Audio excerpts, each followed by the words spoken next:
ఇప్పుడు Mahadevapura assembly constituency in Bengaluru parliamentary central parliamentary కాన్స్టిట్యున్సీలో 1,250,000 ఓట్లు పోయినాయి అని చెప్పారు ఆయన రాహుల్ గారు.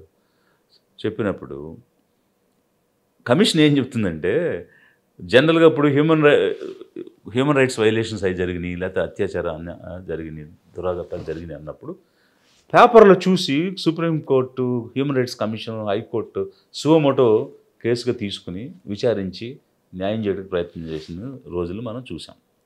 అలాంటిది ఇతను ఒక ఎలిగేషన్ చాలా క్లియర్గా విత్ లిస్టులు అన్నీ కూడా పబ్లిక్ ముందు చెప్తే మీరు ఒక ఓత్తో రండి, ఒక ఎఫిడవిట్తో రండి అంటున్నారు. కానీ ఆ 1,250,000 దొంగ ఓట్లు ఉన్నాయా లేవా అన్నదాన్ని మినిమంగా క్లారిఫై చేయట్లేదు. రైట్. అసలు సోమోటో తీసుకుని ఇది నిజమా కాదా అని దేశ ప్రజలకు చెప్పాలి కదా కమిషన్. ఆ రకమైన బాధ్యత కలిగి ఉంది కదా కమిషన్. అది మానేసి చెప్పకుండా తిరిగి అతని మీద బ్యూరోక్రాటిక్ నామ్స్ తోటి మాట్లాడటం ఒకటైతే, ఇంకా దారుణమైన విషయం ఏంటంటే మీరు పేదవాళ్ళని అవమానిస్తున్నారండి అన్నారు వాళ్ళు. నువ్వేమైనా రాజకీయ పార్టీవా తిరిగి ఎలిగేషన్ పెట్టడానికి? అతను ఒక రాజకీయ పార్టీ, 200,000 ఓట్లు పోయినాయి అన్నాడు. అంటే ఆ ఎన్నికల్లో పార్టిసిపేట్ చేసిన పేదవాళ్ళని మీరు అవమానిస్తున్నారంటే, అంటే ఆ ఎన్నికల్లో పేదలు మాత్రం ఓట్లు వేశారా? ధనవంతులు ఓట్లు వేయలేదా? మధ్యతరగతులు ఓట్లు వేయలేదా? వాళ్ళకి అవమానం కాదా? ఒకవేళ తప్పు అయితే పేదలకు మాత్రం అవమానమా?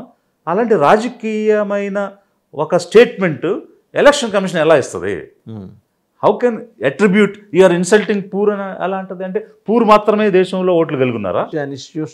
Independent institution like election commission should not. That clearly shows వాళ్ళు ఒక వర్గానికి కొమ్ము కాస్తున్నారు, ఒక పార్టీకి కొమ్ము కాస్తున్నారు, అందుకనే ఒక పార్టీ లాగా మాట్లాడుతున్నారు. అలా చేయకూడదు కదా పార్టీ. ఇప్పుడు బీజేపీ పార్టీ నుంచి గెలిచాడు ఎవరు అక్కడ MP, central Bengaluru central parliament. అతను దీనికి ట్వీట్ చేశాడు. ఏం ట్వీట్ చేశాడంటే మీరు హిందువులను అవమానిస్తున్నారని ట్వీట్ చేశాడు రాహుల్ గాంధీ ఇది మాట్లాడినప్పుడు. అంటే బెంగళూరు సెంట్రల్లో ఓన్లీ హిందువులే ఉన్నారా? మిగిలిన ఎవరు లేరా? వాడెవరు ఓట్లు వేయలేదా? అంటే హిందువులు మాత్రమే అవమానానికి గురవుతారా దొంగ ఓట్లు ఉన్నాయంటే? అసలు మతం ఎందుకు, వర్గం ఎందుకు? ఎలక్షన్ కమిషన్ ఏమో వర్గాన్ని తెచ్చింది, బీజేపీ ఏమో మతం తీసుకో. అసలు ఆ రెండింటికి తావు లేని చోట ఎందుకు మాట్లాడుతున్నారు? అంటే చాలా క్లియర్గా వీళ్ళందరూ ఒకటైపోయి వన్ సైడెడ్గా వర్క్ చేస్తున్నారు అనడానికి ఎంతకంటే నిదర్శనం కావాలా?